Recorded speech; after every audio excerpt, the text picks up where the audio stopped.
I never thought a $20 bill I gave to a man at a rainy gas station will be the reason I'm still breathing today. But when that man grabbed my hand and whispered, "Do not open the blue folder in your office after your son visits tonight," the look in his eyes chilled me to the bone. The next morning, I didn't just find a folder. I found a blueprint for my own funeral, hidden right under my feet. Before we get into how a father's love turned into a fight for survival, kindly subscribe to this channel and tell me where you're watching from in the comments. It helps me know who is standing with me today. My name is Elias Thorne, and this is how I drag my betrayers to hell. I'm a man of structure. For 40 years, I worked as a lead structural engineer, designing the skeletons of skyscrapers that define the skyline of Portland, Maine. I know how much weight a beam can hold before it snaps. I know the exact moment a foundation begins to fail. But I never realized that the foundation of my own home had been rotting for years right under my nose. My life was quiet. After my wife, Sarah, passed away 18 months ago, the silence in our coastal estate became heavy. The house is a sprawling Victorian, sitting on 12 acres of prime, oceanfront property. It's worth a fortune, somewhere in the neighborhood of $4.5 million. But to me, it was just a collection of memories. My son, Julian, was the only piece of Sarah I had left. Or so I thought. The day started like any other. Gray, wet, and biting. I had driven into town to pick up some supplies for the garden. I pulled into a small, flickering gas station on the edge of the county line. That's where I saw him. He was standing by the air pump, soaked to the bone. He wasn't a beggar. He didn't have a sign.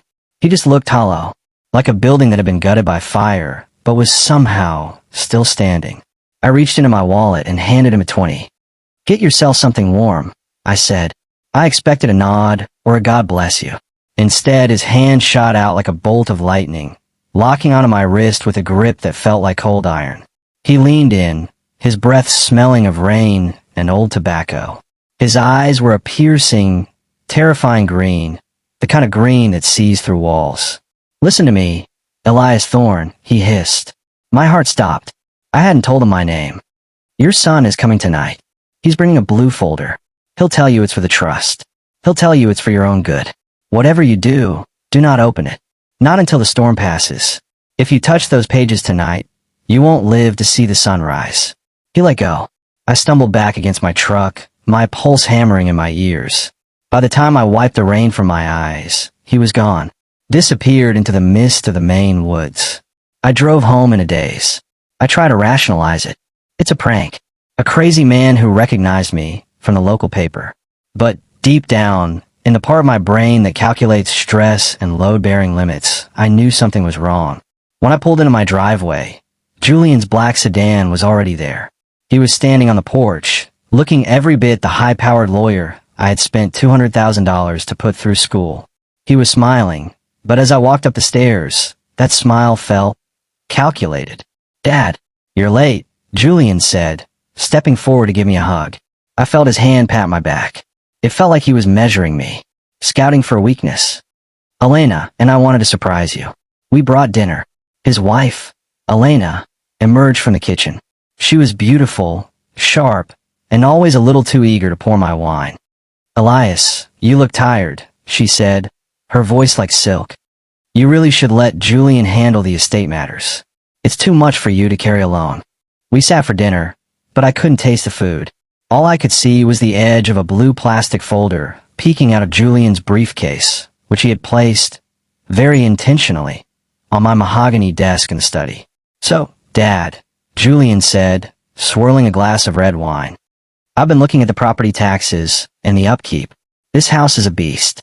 Elena and I were thinking, there's a new development project in the city.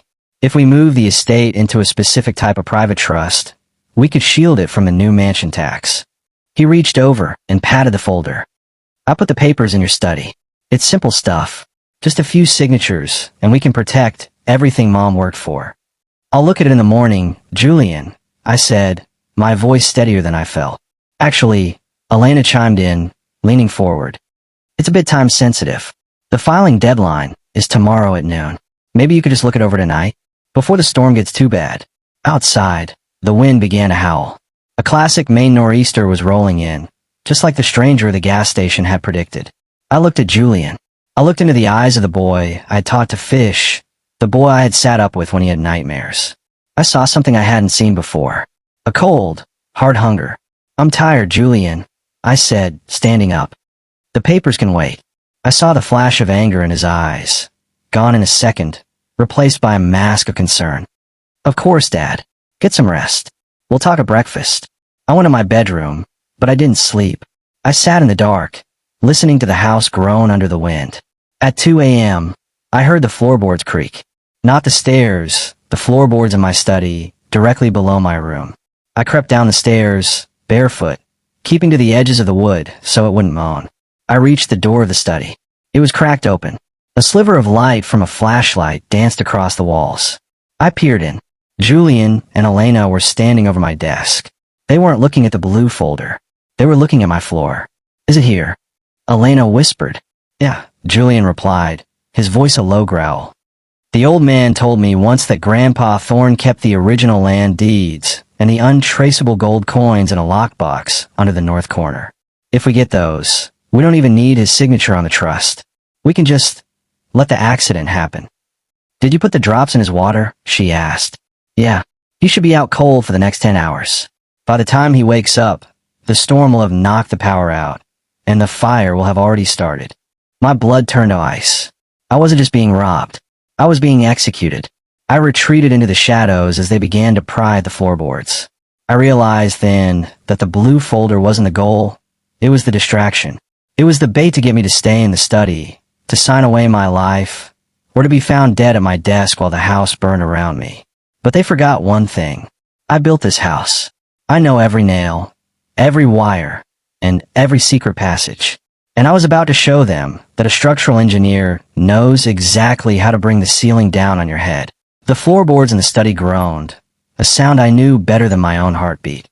I stood in the pitch-black hallway, breathing shallowly, listening to my son and his wife plan my funeral in the same room where I used to read him bedtime stories. The drug Julian mentioned, the drops in my water, were meant to ensure I slept through the smoke and the flames. But luckily, my habit of keeping a glass of water on the nightstand was just that, a habit. I hadn't taken a single sip. I was wide awake, and for the first time in 65 years, I was dangerous. I backed away from the study door, moving like a ghost toward the kitchen. I needed to see what they had done.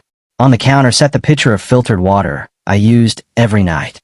I pulled a small emergency testing kit from a utility drawer, something I kept for checking the well water. I dropped the chemical strip into the pitcher.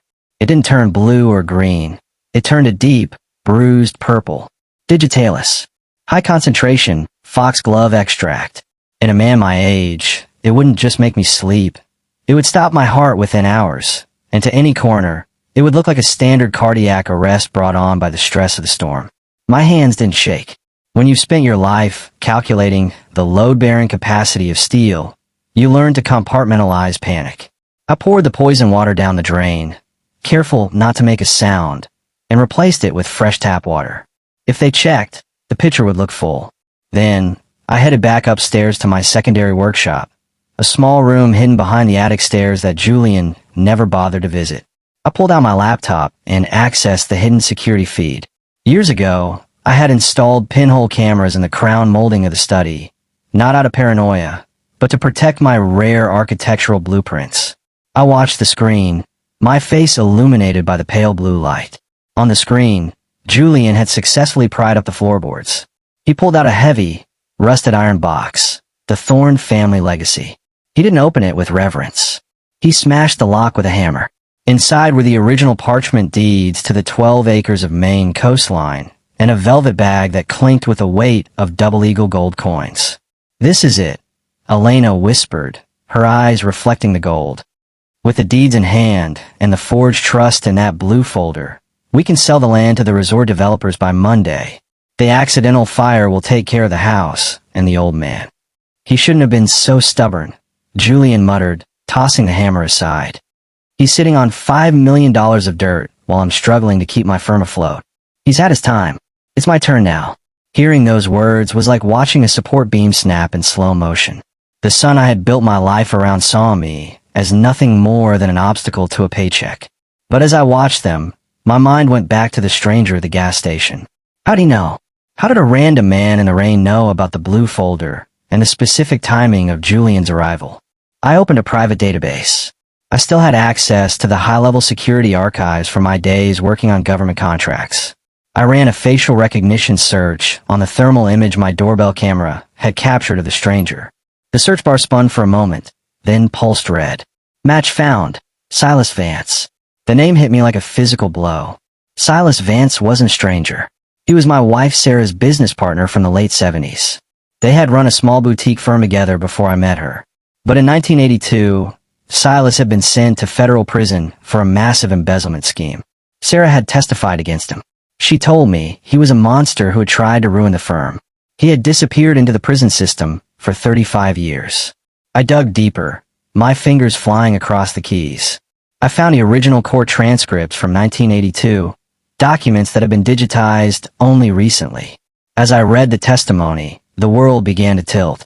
The embezzlement hadn't been Silas's doing. The signatures on the fraudulent bank transfers weren't his. They were Sarah's. My late wife, the woman I worshipped, had framed her partner to hide her own gambling debts. Silas hadn't been a monster. He had been a fall guy. And then I saw the date of Silas's release. 3 days ago. He didn't come to me for revenge. He came to me because he knew the Thorne bloodline better than I did. He knew what Sarah was capable of, and he saw that same rot in Julian. He was giving me the chance Sarah never gave him. Downstairs, I heard the heavy thud of the study door closing. They were moving to the next phase. I watched the monitor as Julian walked to the basement door. He was carrying a canister of accelerant, industrial-grade lacquer thinner from my own workshop. He was going to start the fire in the basement, right under the main gas line. The storm outside was reaching a crescendo. Thunder shook the Victorian frame, masking the sound of Julian's footsteps. I knew I couldn't call the police. The storm had already knocked out the landlines, and the cell tower on the cliff was notorious for failing in high winds. I was on my own. I grabbed my heavy-duty tool belt and a pair of night vision goggles I use for inspecting crawl spaces. If Julian wanted to use my house as a weapon against me, he was going to find out that I knew the anatomy of this building better than he knew his own name. I didn't go down the main stairs. I used the laundry chute, a wide, vertical shaft that dropped straight from the second floor into the mudroom adjacent to the basement. I slid down, landing silently on a pile of linens. I cracked the door to the basement. The smell of chemicals was already thick in the air. Julian was there, pouring the thinner in a trail leading from the furnace to the stairs. Elena stood at the top of the stairs, holding a lighter. She looked bored, as if she were waiting for a movie to start. "Make sure you soak the support beams," she called down. "We need the whole thing to collapse inward. No evidence." "I know what I'm doing, Elena." Julian snapped. I watched him move toward the back of the basement, near the old coal cellar. This part of the house was the oldest, built on a foundation of granite blocks.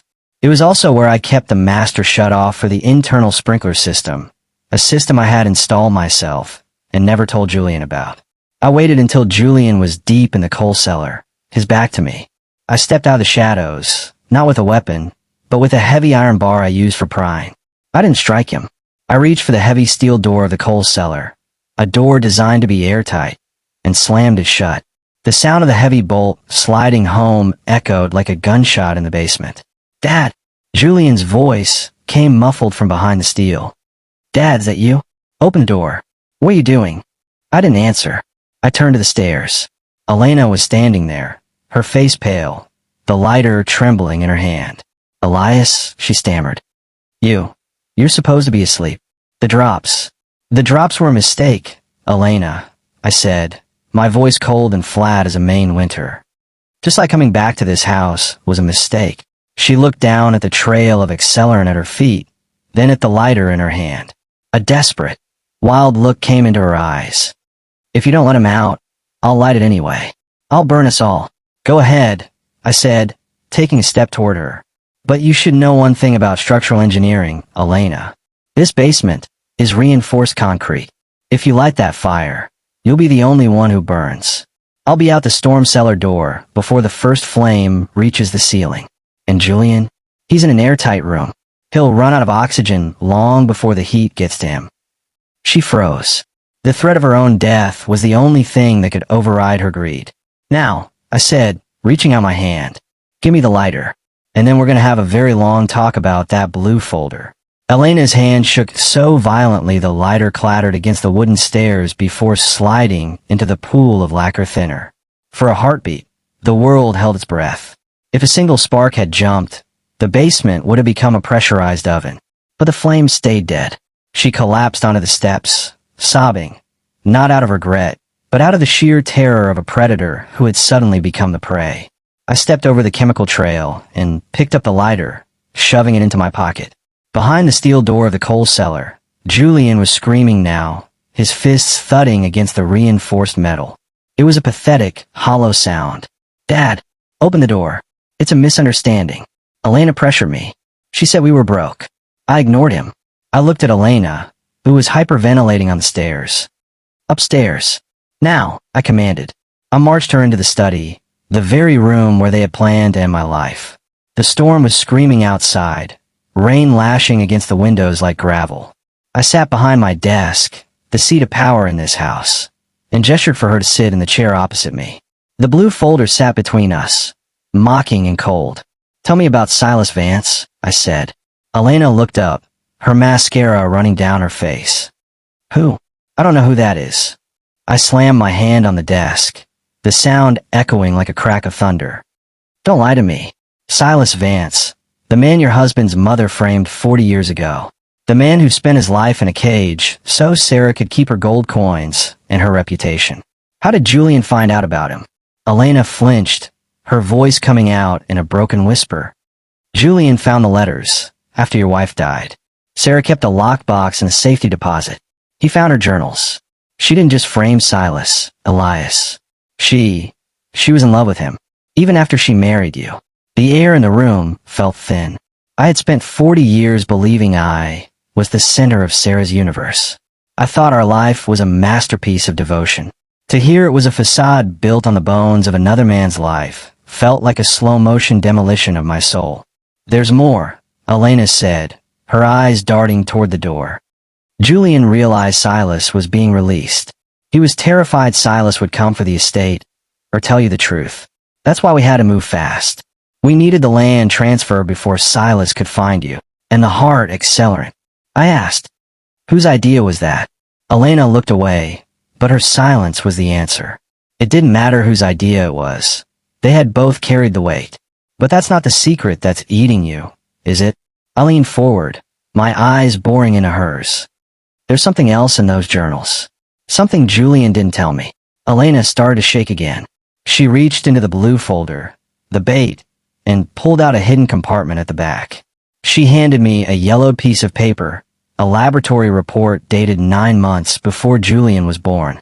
I read the names: Sarah Thorne, Silas Vance, and the results of a paternity test that had been performed in secret decades ago. Julian wasn't my son. The boy I had taught to walk, the man whose law school tuition I had paid by working double shifts at construction sites, the person I had intended to leave every brick and blade of grass to. He was the biological offspring of the man Sarah had betrayed. I didn't feel rage. I felt a profound, echoing emptiness. The foundation hadn't just rotted. It had never existed. I had been living in a house built on air. Suddenly, the power cut out. The house was plunged into a suffocating blackness, save for the rhythmic flashes of lightning that turned the room into a strobe light. In the darkness, I heard the basement door creak open. My heart skipped. I had bolted the coal cellar, but I had forgotten one detail. Julian was a Thorne. Even if not by blood, he had grown up in this house. He knew about the old service entrance, a narrow crawl space used for plumbing repairs that connected the coal cellar to the main pantry. "Elias." Elena's voice was a terrified squeak in the dark. "Stay still," I hissed. A heavy footstep landed in the hallway. Then another. Julian wasn't screaming anymore. He was silent. The silence of a man who had nothing left to lose and a weapon in his hand. "I know you're in there, old man." Julian's voice drifted in, low and distorted by the wind. "I saw the labs. I know I'm not yours. You think that makes me feel guilty?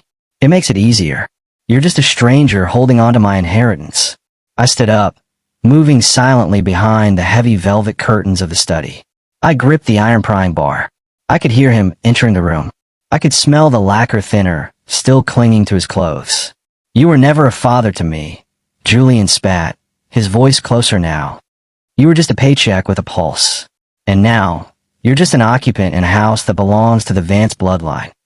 A flash of lightning illuminated the room. Julian was standing in the center of the study, holding a heavy glass decanter he'd grabbed from a bar. He swung it toward the chair where he thought I was sitting, shattering the wood and the upholstery. "Where are you?" he roared. I didn't answer with words. I stepped out from the curtains and used my knowledge of the room's layout. I didn't strike him. I kicked the legs of the heavy mahogany desk, a massive piece of furniture on casters. The 300-pound desk surged forward in the dark, pinning Julian's legs against the heavy built-in bookshelves with a sickening crunch. He screamed, a high-pitched, jagged sound that was cut short as his head hit the edge of the shelf. He slumped over the desk, pinned and unconscious. I turned on my heavy-duty flashlight. Elena was cowering in the corner, staring at the carnage. Is he dead?" she whispered. "No," I said, checking his pulse. "But he's not going anywhere."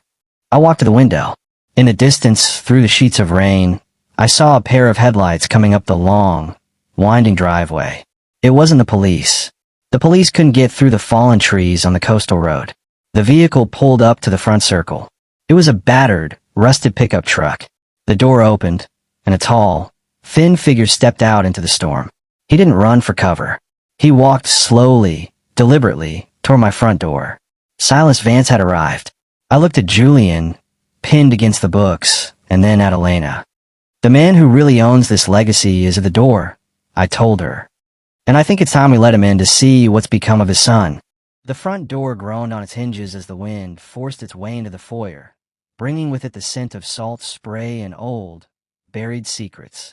Silas Vance stepped into the light of my flashlight, his silhouette tall and skeletal against the storm. He didn't look like a convict.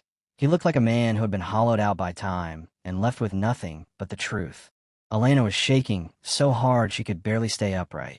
I stood over the pinned body of Julian, the boy who wasn't my son, while the man who had actually fathered him walked toward us. Silas didn't look at the gold coins scattered on the floor or the forged deeds in the blue folder. He looked straight at Julian's unconscious face.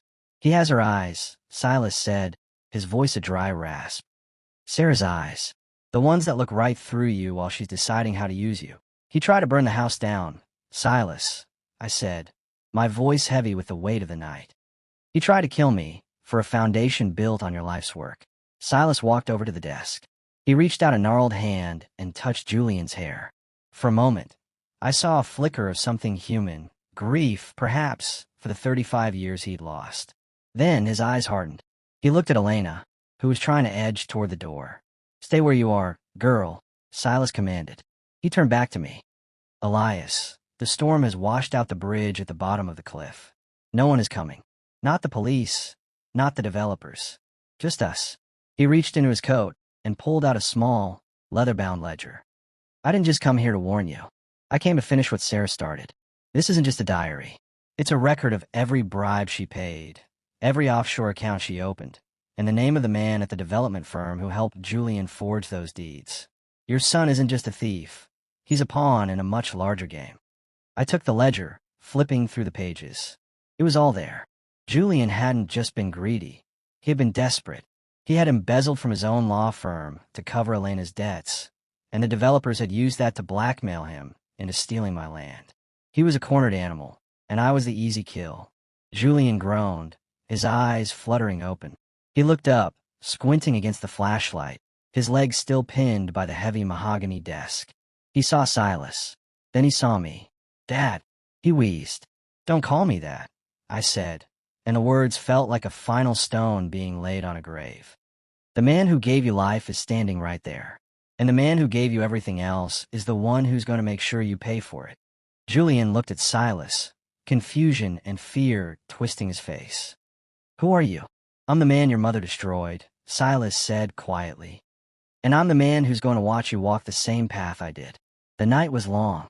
I didn't call the police until the first light of dawn broke over the Atlantic, turning the gray sea into a sheet of hammered silver. By then, the storm had passed. I had used the time to make a new set of calculations. Not of steel and stone, but of justice. When the authorities finally arrived, they found a crime scene that was airtight. I handed them the blue folder, the poison water sample I'd saved in a vial, the lacquer thinner canisters with Julian's fingerprints, and Silas's ledger. As they loaded Julian onto a stretcher and placed Elena in the back of a cruiser, Julian looked at me one last time. There was no apology in his eyes, only a cold, lingering resentment. He was Sarah's son, through and through. Silas Vance didn't stay for the arrests. He disappeared back into the mist before the first siren reached the driveway. He didn't want the gold, and he didn't want the land. He just wanted the truth to be out of his hands and in mine. I sold the coastal estate a month later. I didn't want the memories anymore. I realized that the things we build, the houses, the legacies, the families, are only as strong as the truth they are founded upon. My foundation had been a lie, and I had been forced to tear it down to save myself. I took the money from the sale and established a foundation for those wrongly accused of financial crimes, naming it after Silas. It was the only way I could balance the scales. I live in a small, modest house now, far from the sound of the ocean. I spend my days sketching designs for structures that will never be built. Perfect, honest buildings with no hidden rooms and no secret basements. Julian is serving 20 years for attempted murder and fraud. Elena got 10 as an accomplice. They tell me Julian spent his time in the prison library, studying law, still trying to find a loophole in the life he destroyed. If this story reaches you, I hope you look closely at the pillars of your own life. Don't assume the weight is being held by what you see. Check the shadows. Listen to the strangers. Because sometimes, the person you'd lay down your life for is the one holding the match while you sleep. Thank you for staying with me until the end. If this story moved you, please like and subscribe. It helps me keep sharing these truths. Drop a comment below. Would you have let Julian out of that cellar? Or would you have let the fire decide his fate? My name is Elias Thorne, and my house is finally quiet. May God bless you.